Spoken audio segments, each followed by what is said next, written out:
Here's my question, because there was so much talk that Stephen Fulton Jr. was going to fight Brandon Figueroa in a rematch at 126, that you guys were going up in weight, but now you're defending your titles against Naoya Inoue in Japan. Tell us why.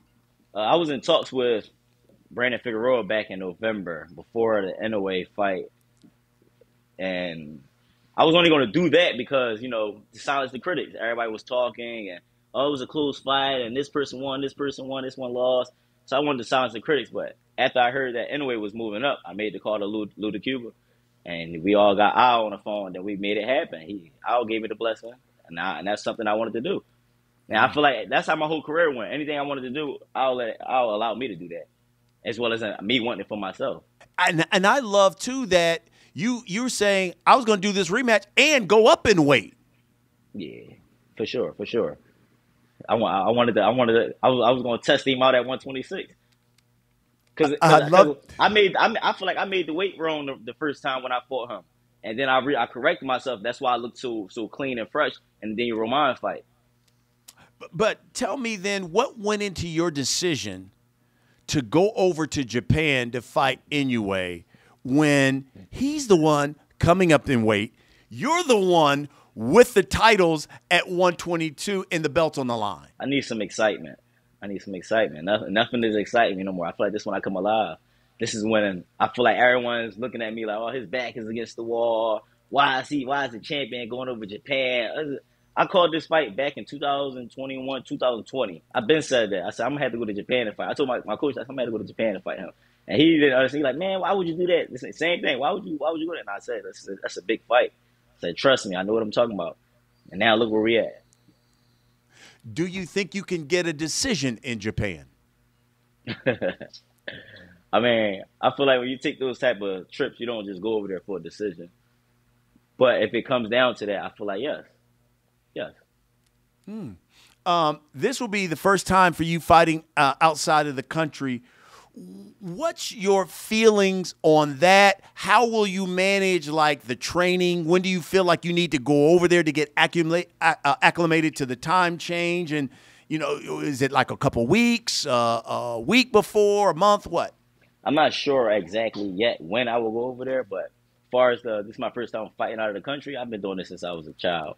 I was 17, 18, flew out to Russia on my own, St. Petersburg, Russia on my own, to fight for USA Boxing. Then after that, I was in the WSB, fought over in Italy against somebody that was 5-0 who was a pro, but he was supposed to be amateur. But you know how people do the little ring if they do that. So I've been going. It's like I got a lot of prep me for this. I was prepped for this.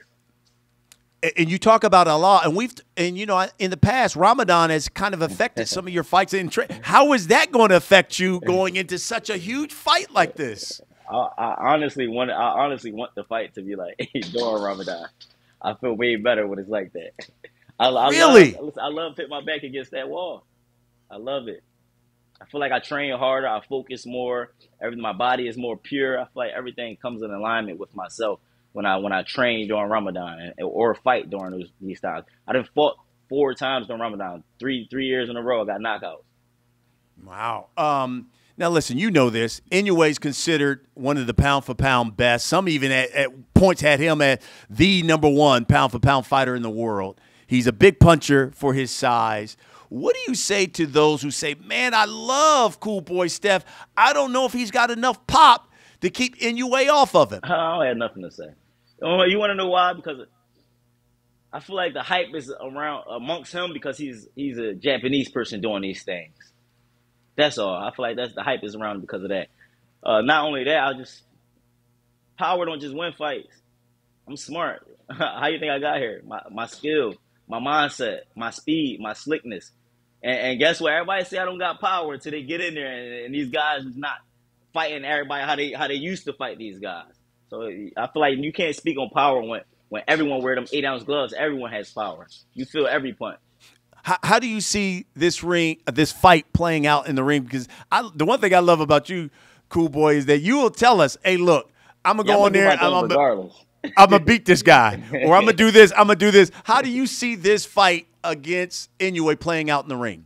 I feel like I'm just going to show swag in this fight, show style, show class. I feel like I'm gonna outclass him. I feel like the power is not going to matter to me. The power may be matter to the fans because they're looking at the records, but who has he fought of my style? Who has he fought? We seen everyone comes forward to him and try to dog him out and then get hit with some crazy shots. You never seen somebody that can mix it up like me. I have a style for every fighter, and it showed. What do you think boxing writers should say about Stephen Fulton Jr. after he fights Inoue? I don't want him to say nothing. I want everybody to keep that same energy. I don't want nobody to say nothing. Don't praise me. Don't do none of that. I'm doing what I'm supposed to. I'm doing what I've been knew I can do. Y'all just realizing this. So I don't really want no reporter, no writer to say it. It ain't much they can say. It ain't gonna be much that they can say. They all gonna be speechless. Does this mean after this fight, win or lose, you're staying at 122? After this fight, I'm fighting Tyson Fury, man. After this fight, I'm going up to fight Tyson Fury, man. I win this, I'm going up to fight Tyson Fury. It's that. No, we'll see, though. I definitely want to become undisputed, so we'll see.